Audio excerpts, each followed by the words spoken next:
বন্ধু, আরেকটা ইয়ারবাড, মানে ইয়ারবাডে দুটো ব্যাটারিতে চার্জ থাকে না, মানে ব্যাটারিগুলোতে চার্জই থাকে না, মানে দু ঘন্টা চলার পর চার্জ হয়ে যায়। এখন তার মধ্যে ব্যাটারি চেঞ্জ করব।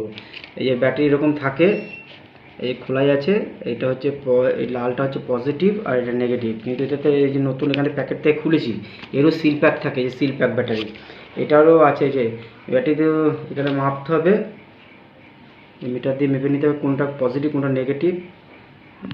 এই বাঁ দিকটা এটা পজিটিভ, এই যে লাল দিকটা পজিটিভ, হ্যাঁ পজিটিভ।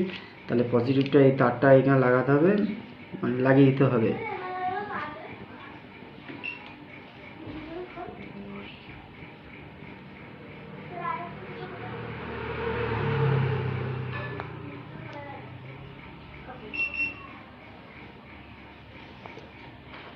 এ লাগানো হয়ে গেল, এগুলো বাজবে, মানে ইয়ারবাডের ভিতরে ঢোকালেই বাজতে শুরু করে দেবে।